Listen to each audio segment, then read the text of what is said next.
જય શ્રી કૃષ્ણ। હું ભારતી શિંગાળા અને વાનગીમાં આપનું હાર્દિક સ્વાગત છે। તો ચાલો આજે આપણે બનાવીશું રસગુલ્લા। જો સૌને ભાવે, નાના મોટા બધાને ભાવે અને ફરાળમાં પણ ચાલે તેવા। તો ચાલો આજે બનાવીએ રસગુલ્લા। રસગુલ્લાની બધી સામગ્રી અહીંયા તૈયાર છે। તો અહીંયા મેં લીધું છે 1 લીટર દૂધ લીધું છે અને વજનમાં કરો તો 1 કિલો થાય અને લીટર પ્રમાણે 1 લીટર લીધું છે। અને અહીંયા મેં એની સામે મેં લીધી છે 380 ગ્રામ ખાંડ લીધી છે। અને આવી રીતે બાઉલમાં તમે જોવો તો 2 બાઉલ થાય એટલી છે અને વજનમાં કરો તો 380 ગ્રામ છે। અહીંયા મેં લીધો છે આરાનો લોટ છે, તપકીરનો કે નહીં, આપણે ફરાળમાં વાપરીએ એ, એટલે કારણ કે આપણે ફરાળી બનાવવાના છે એટલા માટે। તો 2 ચમચી મેં આરાનો લોટ લીધો છે। એને 3 થી 4 એલચી લીધી હતી, એને મેં ખાયણીમાં ખાંડી નાખી છે। અને અહીંયા મેં લીધું છે વિનેગર। તો વિનેગર લીધું છે 2 ચમચી ને સામી મેં 2 થી 3 ચમચીમાં પાણી એડ કરી દીધું છે, કારણ કે પાણી તો એમાં નાખવું જ પડે એટલા માટે। અને અહીંયા મેં કઢાઈ લીધી છે। તો હવે આપણે આને કઈ રીતે કરવાનું છે હું તમને બતાવું। તો પહેલાં તો આપણે હવે ગેસ ઓન કરીશું અને કઢાઈને મૂકી દઈએ અહીંયા। ત્યાર પછી આપણે આ કઢાઈમાં દૂધ એડ કરવાનું છે।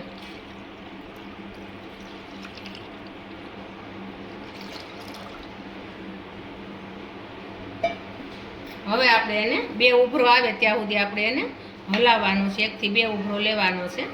ત્યાર પછી શું કરવું ને હું તમને પછી આગળ બતાવું છું। એટલે પહેલાં તો દૂધ ગરમ થવા દેવાનું છે અને એને આ રીતે સતત હલાવવાનું છે તમારે, કારણ કે ઉભરાઈ ન જાય એનું ધ્યાન રાખવાનું છે। દૂધ તો તરત જ ઉભરો મારે એટલા માટે। અને દૂધને ઉભરો આવે પછી જ આપણે આમાં જે કાંઈ કરવાનું છે, કારણ કે ઉછાળા મળશે મારવા તમારું દૂધ ગરમ થશે ને એટલે તમને ઓટોમેટિક ખબર પડી જ જશે। તો પહેલાં આપણે આને દૂધને એકદમ ગરમ સરસ કરી નાખીએ, પછી બાકીને હું તમને બતાવું કે કઈ રીતે આપણે આમાં પ્રોસેસ કરવી। તો જો આપણું દૂધ પણ આ એકદમ મસ્ત રીતે ગરમ થઈ ગયું છે અને દૂધનો ઉભાર પણ આવે છે। જો તમે આ ઊંચું થાય છે દૂધ આ રીતે, તો આવું આપણે દૂધ ઉકળવા દેવાનું છે। અને જે કાંઈ આમાં પાણીનો ભાગ હોય એ પણ બધો બળી ગયો છે અને મસ્ત રીતે ગરમ થઈ ગયું છે અને ઉકળી ગયું છે। તો હવે આપણે આ ગેસ છે તો ગેસને આપણે બંધ કરી દેવાનો છે અને 2 મિનિટ સુધી આ રીતે હલાવવાનું છે। થોડી ઘણી વરાળ નીકળી જાય અને થોડુંક સામાન્ય ઠંડુ થઈ જાય ત્યાં સુધી આપણે, બહુ ઝાઝી વાર નથી ઠંડુ કરવાનું, કારણ કે એકદમ આ ગરમ ફળફળતું દૂધ છે ને એટલા માટે। પછી આમાં થોડુંક ઠંડુ થાય પછી આપણે આમાં વિનેગર એડ કરતું જવાનું છે। તો જો આ રીતે આપણે 2-3 મિનિટ સુધી ખાલી હલાવવાનું જ છે। અને દૂધ બધું જો કેટલું મસ્ત રીતે થઈ ગયું છે। અહીં સાઈડમાં વતન આપણે જામવા માંડ્યું હતું, કારણ કે દૂધ ઉકળે ને એટલે બધું જામી જાય દૂધ। અને વરાળ પણ બધી આ રીતે હલાવો ને એટલે તમારે બધી વરાળ માંડે નીકળવા। અને દૂધ જો બને ને ત્યાં સુધી તમારે ઘરાવ ભેંસનું મળતું હોય તો વધુ સારું હોય, ન મળતું હોય તો પછી તમે અમૂલનું દૂધ પણ લઈ શકો છો। અમૂલનું ગોલ્ડ જ લેવાનું છે, કારણ કે ગોલ્ડ દૂધમાં છે ને એનો ફેટ વધુ હોય એટલે તમારે દૂધ એકદમ મસ્ત તરત ઉકળી જશે અને ખાટું પણ થઈ જશે। તો જો આપણે આમાં એની વરાળ પણ ધીમે ધીમે ઓછી થવા માંડી છે, નીકળી ગઈ છે બધી। તો હવે આપણે આમાં ધીમે ધીમે આપણે વિનેગર એડ કરવાનું છે। જો આ રીતે ફરતે ફરતે ચમચો ફેરવવાનો છે અને થોડું થોડું વિનેગર એડ કરવાનું છે। એકદમ આ રીતે તમારે હલાવતું રહેવાનું છે અને ફરતું ફરતું આપણે નાખવાનું છે, એક સાઈડ નથી નાખવાનું। પેલી સાઈડ આપણે નાખ્યું તો હવે આપણે આ સાઈડ થોડુંક નાખવાનું છે। જો માંડ્યું છે આપણું દૂધ એકદમ સરસ રીતે ફાટવા। આમાં તમારે વિનેગરની બદલે તમારે લીંબુ એડ કરવું હોય તો તમે લીંબુ પણ એડ કરી શકો છો, અને લીંબુ ન એડ કરવું હોય તો તમે વિનેગર પણ એડ કરી શકો છો। જો એકદમ મસ્ત આપણું દૂધ ફાટી ગયું છે ને આપણે આ પનીર બની ગયું છે। ટૂંકમાં આને પનીર બનાવવું હોય ને તો આ રીતે જ બને છે। જો મસ્ત રીતે આપણું દૂધ ફાટી ગયું। હવે આપણે એક મેં અહીંયા લીધું છે ખાલી બાઉલ લીધું છે અને એની અંદર આપણે આ જ્યુસ ગાળવાની જે ગળણી આવે છે એ લીધી છે અને એની ઉપર આપણે એક કોટનનું કપડું આપણે રાખવાનું છે આ રીતે। હવે આપણે એને આમાં તરત ઠલવી દેવાનું છે।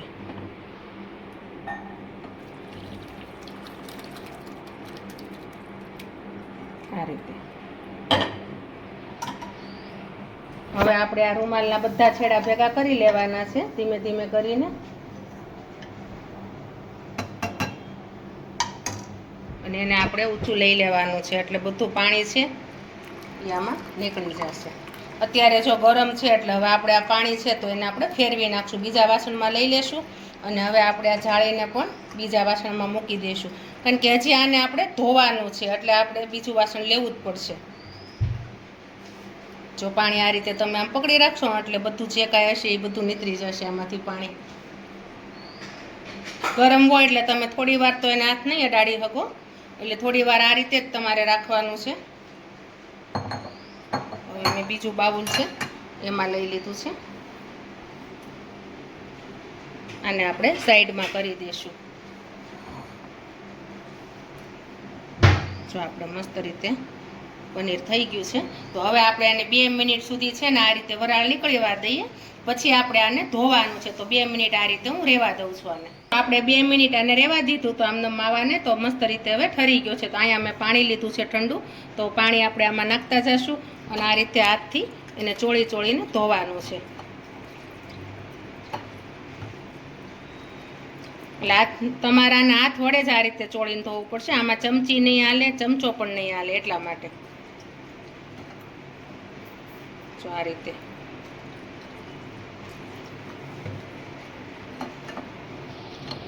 કારણ કે આમાં આપણે વિનેગર નાખ્યું હોય એટલે આપણે આમાં ખટાશનો ભાગ હોય ને એ બધો નીકળી જાય. આપણે આ રીતે ચોળીને ધોઈ નાખીએ ને એટલે.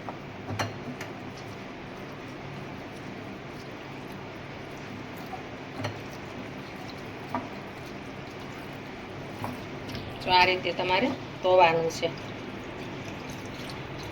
તો હવે આપણું બધો માવો મસ્ત રીતે ધોવાઈ ગયો છે. તો હવે એને હું થોડી વાર આ રીતે આમ બાંધીને ઊંચું રાખી દઉં એટલે એકદમ નીતરી જશે. તો આ રીતે આમ વળ ચડાવી દેવાનો છે એટલે પાણીનો ભાગ હોય ને બધો નીકળી જશે. આ રીતે તો જો આને આમ દબાવીને આવી રીતે પાણી બધું જે કાંઈ હોય આમાંથી કાઢી લેવાનું છે. હાવ કોરું કરી નાખવાનો છે માવો. પહેલાં જો આપણે પાણી જે આમાંથી કાઢ્યું હતું માવામાંથી પીળું હતું, પછી આપણે ધોયા પછી કાઢ્યું ને તો જો એ વ્હાઈટ પાણી છે, એટલે એમાં ખટાશનો ભાગ નથી, બધો નીકળી ગયો છે. હવે આપણે પાણી નીકળી ગયું છે. તો અહીંયા મેં એક થાળી લીધી છે મોટી, એમાં જો બધું કાઢી લઈશ.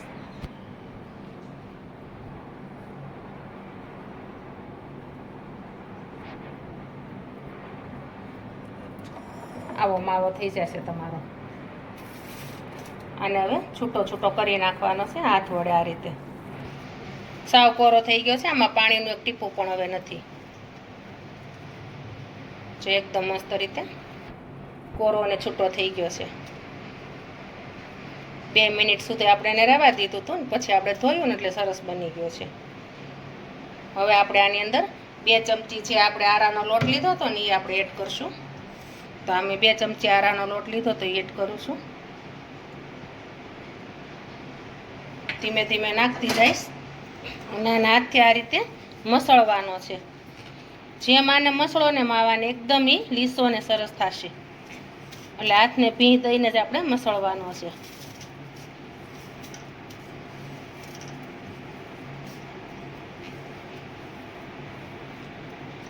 જો આ રીતે તમારે મસળવાનો છે.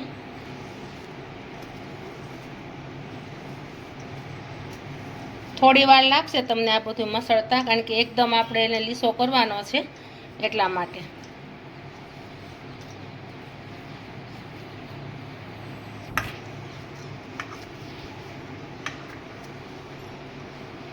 જો આ રીતે હાલો. તો હું આ રીતે છે ને બધો માવો પહેલાં એકદમ રીતે મસળી નાખું છું, પછી બતાવું.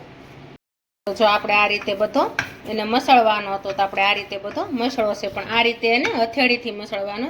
આ ભાગ છે એનાથી જ એને આ રીતે આમ, એટલે એકદમ મસ્ત લીસો માવો બની જાય. જો આ રીતે હથેળીથી મસળશો તમે એટલે એકદમ મસ્ત લીસો થઈ જશે. તો જો આપણો લીસો માવો મસ્ત થઈ ગયો છે. હવે આપણે એને એક સાઈડ બધો ભેગો કરી લેવાનો છે, અને જે આપણે લોટ બાંધીએ ને રોટલીનો એની રીતે આપણે પીંડો જ કરી નાખવાનો છે આ રીતે. જો મસ્ત આપણો માવો બની ગયો છે. હવે આપણે એને ગોળ ગોળ નાના નાના લુવા કરવાના છે. તો લુવા કરવાના છે તો પહેલાં તો આપણે અહીંયા મેં એક પેન લઈ લીધું છે, તો પેનને હવે આપણે પહેલાં ગરમ કરવા મૂકી દઈશું. જો આપણો શરૂ થઈ ગયો છે, હવે આપણે પેન મૂકી દઈશું એની ઉપર. ત્યાર પછી આપણે જે ખાંડ લીધી ત્યાં ખાંડ આપણે એડ કરીશું. તો આપણે 2 બાઉલ છે ખાંડ, તો આપણે સામે 3 બાઉલ આપણે પાણી 4 બાઉલ લેવાના છે, 2 ની સામે 4. તો જો આપણે આ બાઉલનું માપ કરીને જ કાઢશું. આ 1, આ 2, આ 3 અને આ 4. એટલે 2 બાઉલ ખાંડ છે તો 4 બાઉલ આપણે પાણી એડ કરીશું. તો તમારે એ જ માપે કરવાનું છે. અને હવે હું એને ફાસ્ટ ગેસ કરી દઉં છું. એટલે ફાસ્ટ ગેસે આપણે એને હલાવવાની છે આપણે. એટલે ચાસણી નથી લેવાની, પણ ખાંડ બધી ઓગળી જાય ને ત્યાં સુધી આપણે એને આ રીતે હલાવવાનું છે. તો 5 મિનિટ હું આ રીતે રહેવા દઉં છું. ત્યાં સુધીમાં આપણે અહીંયા આના લુવા છે કરવાને. હું લુવા બધા કરી નાખું તો તમને બતાવું કે આપણે કઈ રીતે આના લુવા કરવાના છે. તો આવડા કરવાના છે, બહુ મોટા નહીં નાના નહીં, મીડિયમ સાઈઝના. અને આ રીતે આપણે ને 2 હાથ વડે આ રીતે ગોળ કરવાના છે. જો આપણે ગુલાબ જાંબુ જે રીતે કરતા એની રીતે આપણે આવડા કરવાના છે. તો આ રીતે પેલા દબાવી દેવાનું, પછી 2 હથેળી વડે આ રીતે કરવાના છે. અને પોચો હાથ રાખવાનો છે. હા, હળવા હાથે આપણે એને વાળવાના છે, બહુ ભી નથી દેવાની. તો જો આ મસ્ત રીતે થઈ જશે. આવડી સાઈઝના આપણે કરવાના છે બધા એક સરખા આપણે લુવા.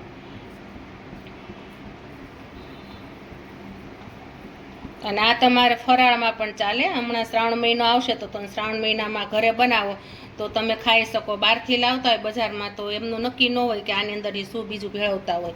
એટલે ઘરે બનાવો ને તો તમે ફરાળમાં પણ આને ખાઈ શકો છો. તો જો આ રીતે હું બધા એક સરખા ગોળ કરી નાખવાના, પછી તમને પાછા બતાવો. હાલો, આપણી ખાંડ આ ઓગળવા મૂકી હતી તો ખાંડ પણ આપણી મસ્ત રીતે ઓગળી ગઈ છે અને સરસ થઈ ગઈ છે. હવે આપણે એમાં એલચી પાવડર જે હતો એલચી પાવડર આપણે નાખી દઈશું. અને એલચી પાવડર નાખી દીધો છે. અને અહીંયા આપણે જે રસગુલ્લા બનાવતા હતા એ રસગુલ્લા પણ મસ્ત રીતે બની ગયા છે. તો હવે આપણે એને એક એક કરીને આમાં એડ કરી દઈશું.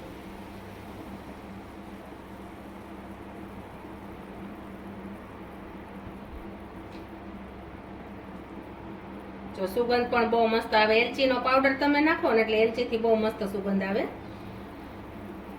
અને આની અંદર તમારે કેસરવાળા કરવા હોય તો તમે કેસર પણ નાખી શકો છો. જો આ રીતે એક એક છૂટા નાખવાના છે. અને ઘરે બનાવો ને તો સેલા પણ બહુ થાય અને સસ્તા પણ પડે અને વસ્તુ પણ સરસ બને. બજારના લાવો ને એના કરતા. જો મસ્ત થઈ ગયા. હવે આપણે આને 5 મિનિટ સુધી આપણે ઢાંકીને રહેવા દેવાના છે. ફાસ્ટ ગેસ રાખવાનો છે. જો ગેસ પણ ફાસ્ટ છે અને 5 મિનિટ સુધી આને ઢાંકીને મેં રહેવા દીધા છે. રસગુલ્લાને આપણે 5 મિનિટ સુધી રહેવા દીધા હતા. તો 5 મિનિટ હવે થઈ ગઈ છે. તો હવે આપણે આને જોઈ લઈએ. તો જો આપણા રસગુલ્લા એકદમ મસ્ત રીતે થાય છે. અને સાઈઝમાં પણ આપણે પહેલાં હતા ને કરતાં મોટી સાઈઝ થઈ ગઈ છે. તો આપણે એને હળવે આ રીતે ચેક કરવાના છે. તો સાઈઝ પણ મોટી થઈ ગઈ છે સરસ.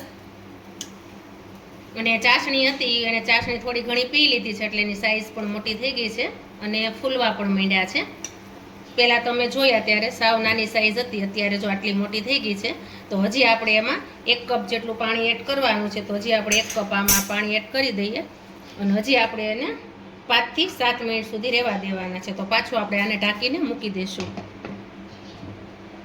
તો આપણે આ રસગુલ્લાને 7 મિનિટ સુધી આપણે એને રહેવા દેવાના હતા, પણ હવે 7 મિનિટની બદલે આપણે એને 10 મિનિટ રહેવા દીધા છે. તો જો આપણે 10 મિનિટ પછી જોઈએ છીએ તો એકદમ મસ્ત આપણા રસગુલ્લા થઈ ગયા છે અને રસગુલ્લા બધા ફાટી પણ ગયા છે. હવે આપણે ગેસ બંધ કરી દેવાનો છે, કારણ કે જો તમે જોઈ શકો છો કે આ બધા રસગુલ્લા ફાટી ગયા છે. એટલે એ તો મતલબ એવો કે તમારા રસગુલ્લા ચડી ગયા છે અને ચાસણી પણ પી લીધી છે. તો હવે આપણે અત્યારે એક બાઉલમાં કાઢવાના છે. તો અહીંયા મેં એક બાઉલ લીધું છે અને આપણે એને આ રીતના બધાય કાઢી લઈશું.